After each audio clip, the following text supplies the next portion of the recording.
നമസ്കാരം, കർമ്മ ന്യൂസിലേക്ക് സ്വാഗതം. വീണ്ടും CPM-നെ പണിയുകയാണ് ഇടുക്കി സ്വദേശി മറിയക്കുട്ടിയമ്മ. CPM-ന്റെ ഇടുക്കി ജില്ലാ സെക്രട്ടറി CB വർഗീസിന് കോടികളുടെ സ്വത്ത് എങ്ങനെ വന്നുവെന്ന് മറിയക്കുട്ടി ചോദിക്കുന്നു. രാഷ്ട്രീയ പ്രവർത്തനം മാത്രമാണ് വർഗീസിന്റെ തൊഴിൽ. അങ്ങനെ രാഷ്ട്രീയ പ്രവർത്തനം മാത്രം നടത്തുന്ന വർഗീസിന് എങ്ങനെയാണ് കോടികളുടെ സ്വത്തുണ്ടായത്? ഇതിനെക്കുറിച്ച് ജനങ്ങളുടെ മുന്നിൽ പാർട്ടി മറുപടി പറയണം. ഇതേക്കുറിച്ച് അന്വേഷിക്കാൻ കോടതിയെ സമീപിക്കുമെന്നും മറിയക്കുട്ടി പറഞ്ഞിരിക്കുന്നു. ചില്ലറ ബുദ്ധിമുട്ടല്ല മറിയക്കുട്ടിയമ്മ CPM എന്ന പാർട്ടിക്ക് ഉണ്ടാക്കി കൊടുത്തുകൊണ്ടിരിക്കുന്നത്. ചില്ലറ നാണക്കേടല്ല CPM-ന് മറിയക്കുട്ടി വരുത്തിക്കൊണ്ടിരിക്കുന്നത്. ഇപ്പോൾ ഇതാ പുതിയ വജ്രായുധവുമായി മറിയക്കുട്ടി രംഗത്ത് വന്നിരിക്കുന്നു. മറിയക്കുട്ടിയെ പ്രകോപിപ്പിച്ചത് CPM ജില്ലാ സെക്രട്ടറിയുടെ ആരോപണമായിരുന്നു. രാഷ്ട്രീയ അധപ്പതനത്തിന്റെ പ്രതീകമാണ് മറിയക്കുട്ടി എന്ന ആരോപണമാണ് ഇടുക്കി ജില്ലാ സെക്രട്ടറി വർഗീസ് ഉന്നയിച്ചത്. അതിന് മറുപടിയായിട്ടാണ് മറിയക്കുട്ടി തന്റെ നിലപാട് വ്യക്തമാക്കിയത്. താൻ ഭിക്ഷാടന സമരം നടത്താൻ കാരണം CPM ആണ്. CPM-ന്റെ ചെയ്തികളാണ് തന്നെ കൊണ്ട് പിച്ചച്ചട്ടി എടുപ്പിച്ചത്. ഇടുക്കി MP ഡീൻ കുര്യാക്കോസ് ഏതെങ്കിലും തരത്തിൽ സഹായിച്ചിട്ടുണ്ടെങ്കിൽ അതിൽ രാഷ്ട്രീയം കാണേണ്ട കാര്യമില്ല. അത് MP എന്ന നിലയ്ക്ക് ഡീൻ കുര്യാക്കോസിന്റെ ഉത്തരവാദിത്തമാണ് അദ്ദേഹം നിർവഹിച്ചത്. എന്നാൽ CPM ആകട്ടെ പാവപ്പെട്ടവനെ ദ്രോഹിച്ചുകൊണ്ടേയിരിക്കുകയാണ്. ഈ സർക്കാരിന്റെ ചെയ്തികൾ കൊണ്ടാണ് പാവപ്പെട്ടവന് ജീവിക്കാൻ കഴിയാത്ത സാഹചര്യം ഉണ്ടായത്. പിണറായി സർക്കാരിന്റെ പ്രവൃത്തി കൊണ്ടാണ് തനിക്ക് പിച്ചച്ചട്ടി എടുക്കേണ്ടി വന്നത്. എന്നിട്ട് പിച്ചച്ചട്ടി എടുത്ത താനടക്കമുള്ളവർക്കെതിരെ വ്യക്തിഹത്യ നടത്താനാണ് CPM എന്ന പാർട്ടി തീരുമാനിച്ചത്. പ്രാദേശിക നേതാക്കളടക്കം മറിയക്കുട്ടിക്കെതിരെ വ്യാജ ആരോപണങ്ങൾ നടത്തി മറിയക്കുട്ടിക്ക് സ്വത്തുണ്ട് എന്ന പ്രചരണം നടത്തി. ഒടുവിൽ മറിയക്കുട്ടി വില്ലേജ് ഓഫീസറെ സമീപിച്ച കാര്യം നമുക്കറിയാം. തനിക്ക് സ്വത്തുണ്ടെന്ന് പാർട്ടി പത്രം തന്നെ എഴുതുകയാണ്. തനിക്ക് വീടുണ്ടെന്ന് പാർട്ടി പത്രം തന്നെ എഴുതുകയാണ്. തനിക്ക് പലയിടത്തും സ്വത്തുണ്ടെന്ന് പാർട്ടി പ്രവർത്തകർ പ്രചരണം നടത്തുകയാണ്. അങ്ങനെയെങ്കിൽ ഈ സ്വത്തൊക്കെ എവിടെയാണെന്ന് കണ്ടെത്തി തരണം, തന്റെ സ്വത്ത് കണ്ടെത്തി തരണമെന്നായിരുന്നു വില്ലേജ് ഓഫീസറോട് മറിയക്കുട്ടി ആവശ്യപ്പെട്ടത്. ആകെ പ്രതിസന്ധിയിലായത് വില്ലേജ് ഓഫീസറാണ്. വില്ലേജ് ഓഫീസർ എവിടെ നിന്ന് മറിയക്കുട്ടിക്ക് സ്വത്തുണ്ടാക്കി കൊടുക്കും? ഒടുവിൽ വില്ലേജ് ഓഫീസർ മറുപടി നൽകി, മറിയക്കുട്ടിയുടെ പേരിൽ ഒരു തുണ്ട് ഭൂമിയോ വീടോ ഇല്ല. ആ മറുപടി ലഭിച്ചതിന് പിന്നാലെ പാർട്ടി പത്രത്തിൽ ഒരു തെറ്റുതിരുത്തൽ വാർത്ത വന്നു. മറിയക്കുട്ടിക്കെതിരെ ഉണ്ടായത് ഒരു തെറ്റായ വാർത്തയാണ്, അതിൽ ഞങ്ങൾ ഖേദപ്രകടനം നടത്തുന്നു. എന്നാൽ ഈ ഖേദം കൊണ്ടൊന്നും മറിയക്കുട്ടി പോരാട്ടം അവസാനിക്കാൻ തീരുമാനിച്ചിരുന്നില്ല. മറിയക്കുട്ടി ഹൈക്കോടതിയിൽ പോയി മാനനഷ്ടം ആവശ്യപ്പെട്ടുകൊണ്ട് മറിയക്കുട്ടി ഹൈക്കോടതിയിൽ കേസ് നൽകി.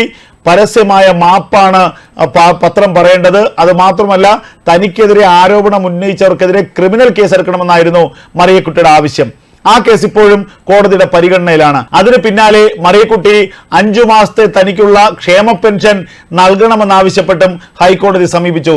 ജസ്റ്റിസ് ദേവൻ രാമേന്ദ്രന്റെ ബെഞ്ച് ഹർജി പരിഗണിക്കുകയും സർക്കാരിനോട് വിശദീകരണം ചോദിക്കുകയും ചെയ്തു.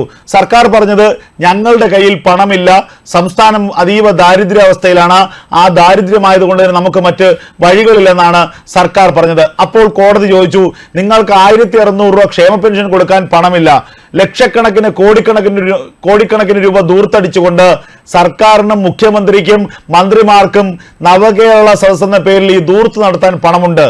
അപ്പോൾ നിങ്ങളെ സംബന്ധിച്ച് 1600 രൂപ നിസ്സാരമാണ്. പക്ഷെ മറിയക്കുട്ടിയെ സംബന്ധിച്ച് 1600 രൂപ വലിയ തുകയാണ്.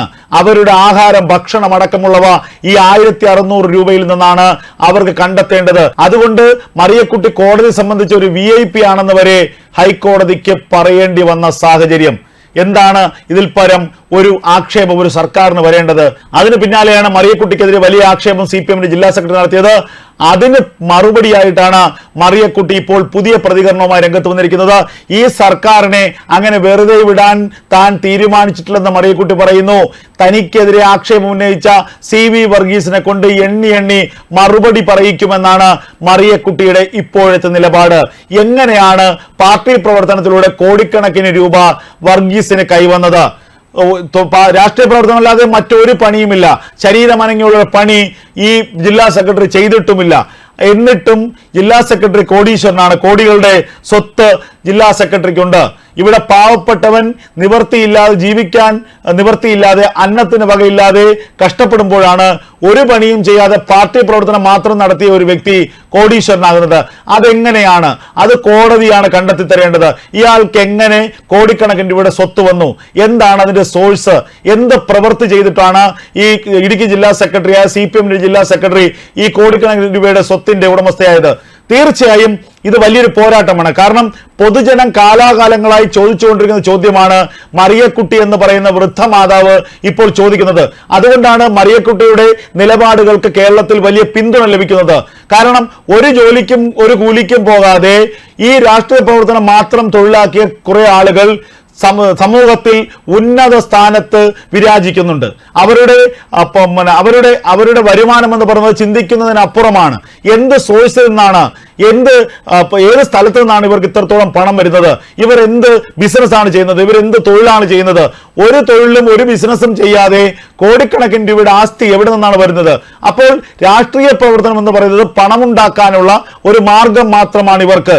അതിനെതിരെ കാലാകാലങ്ങളിൽ വലിയ ആക്ഷേപങ്ങൾ ഉയരുന്നുവെങ്കിലും ഒരു വ്യക്തിയും അതിനെ ചോദ്യം ചെയ്തുകൊണ്ട് പൊതുസമൂഹത്തിൽ ഇത്ര പരസ്യമായി രംഗത്ത് വന്നിട്ടില്ല.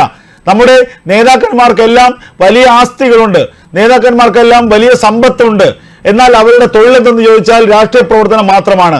ഇവിടെ മറിയക്കുട്ടി അമ്മ എന്ന് പറഞ്ഞ വൃദ്ധമാതാവ് ഉയർത്തിവിട്ടിരിക്കുന്നത് വലിയൊരു സാമൂഹ്യ പ്രശ്നമാണ്. അത് ഹൈക്കോടതിയിൽ അവർ ചോദ്യം ചെയ്യുമെന്ന് പറയുമ്പോൾ അതുണ്ടാക്കുന്ന പ്രത്യാഘാതം ചില്ലറയായിരിക്കില്ല. കോടതി കൃത്യമായ ഒരു നിലപാട് കാര്യത്തിൽ എടുക്കുകയും ഈ രാഷ്ട്രീയ പ്രവർത്തകരുടെ വരുമാന മാർഗം എന്ത്, എവിടെ നിന്നാണ് ഇവർ കോടിക്കണക്കിന് രൂപ ആസ്തിയുള്ളവരായി മാറിയത്, കോടിക്കണക്കിന് രൂപ ഇവർക്ക് ബാങ്ക് ബാലൻസ് എവിടെ നിന്ന് വന്നു, ഇവർക്ക് വലിയ ആഡംബര ബംഗ്ലാവുകളും ഭവനങ്ങളും എവിടെ നിന്നുണ്ടായി എന്ന് നാളെ കോടതി ചോദിക്കുകയാണെങ്കിൽ അതിന് മറുപടി പറഞ്ഞേ പറ്റൂ. കാരണം കേവലം മറുപടി മാത്രം പറഞ്ഞാൽ പോരാ, അതിൽ കൃത്യമായ അന്വേഷണം നടക്കുകയാണെങ്കിൽ കേരളത്തിലെ രാഷ്ട്രീയ നേതാക്കളുടെ കള്ളത്തരം, രാഷ്ട്രീയ നേതാക്കളുടെ കൈക്കൂലി, രാഷ്ട്രീയ നേതാക്കളുടെ അനധികൃത സ്വത്ത് സമ്പാദനം ഇതൊക്കെ തന്നെ പുറത്തു വരുമെന്ന കാര്യത്തിൽ യാതൊരു സംശയവുമില്ല. ഇവിടെ ഇപ്പോൾ ഇടുക്കി ജില്ലാ സെക്രട്ടറിക്കെതിരെ മറിയക്കുട്ടി അമ്മ എന്ന് പറയുന്ന വൃദ്ധമാതാവ് ഉയർത്തിവിട്ടിരിക്കുന്നത് വലിയൊരു അഴിമതിയുടെ കൊടുങ്കാറ്റാണ്. ഇതിന് CPM മറുപടി പറയേണ്ടി വരും. CPM വെറുതെ ഇതിനെ തള്ളിക്കളഞ്ഞുകൊണ്ട് മുന്നോട്ട് പോകാനാകില്ല. കേവലം മറിയക്കുട്ടി അമ്മയെ രാഷ്ട്രീയപരമായി ആക്ഷേപിച്ചു എന്നതിനപ്പുറം മറിയക്കുട്ടി അമ്മയെ രാഷ്ട്രീയപരമായി ആക്ഷേപിച്ചുകൊണ്ട് അവരുടെ നാവടപ്പിക്കാനാണ് CPM ശ്രമിക്കുന്നത്. എന്നാൽ അത് കാലങ്ങളായി CPM തിരിച്ചടി ആയി മാറിയിരിക്കുന്നു എന്നുള്ളതാണ് യാഥാർത്ഥ്യം. മറിയക്കുട്ടി അമ്മ ഹൈക്കോടതിയിൽ വിശ്വാസമുള്ള ആളാണ്. മറിയക്കുട്ടി അമ്മയെ VIP ആയിട്ടാണ് ഹൈക്കോടതി കാണുന്നത്. നാളെ ഇക്കാര്യത്തിൽ ഒരു അന്വേഷണം ആവശ്യപ്പെട്ടുകൊണ്ട് മറിയക്കുട്ടി അമ്മ ഹൈക്കോടതിയെ സമീപിച്ചാൽ ഹൈക്കോടതി അനുകൂലമായ നിലപാട് സ്വീകരിക്കുന്ന കാര്യത്തിൽ യാതൊരു തർക്കവുമില്ല. അത്തരത്തിൽ ഇടുക്കി ജില്ലാ സെക്രട്ടറിയുടെ അനധികൃത സ്വത്ത് സമ്പാദനം സംബന്ധിച്ച് ഒരു അന്വേഷണം വേണമെന്ന് ഹൈക്കോടതി പറയുകയാണെങ്കിൽ അത് ഇടുക്കി ജില്ലാ സെക്രട്ടറിയിൽ മാത്രം അവസാനിക്കില്ല. കേരളത്തിലെ രാഷ്ട്രീയ നേതൃത്വത്തിനെല്ലാം ഏറ്റ തിരിച്ചടിയായിരിക്കും. ഒരു പണിയും ഒരു ജോലിയും ഇല്ലാതെ കോടിക്കണക്കിന് രൂപയുടെ മുതലാളിമാരാവുക, കോടിക്കണക്കിന് രൂപയുടെ സമ്പത്ത് നേടുക, ഇത് കൈക്കൂലി അല്ലാതെ മറ്റെന്താണ്? ഇതിന് CPM എന്ന പാർട്ടി മാത്രമല്ല ഇടതുമുന്നണിയും സർക്കാരുമൊക്കെ മറുപടി പറയേണ്ടി വരുമെന്ന കാര്യത്തിൽ യാതൊരു തർക്കവുമില്ല.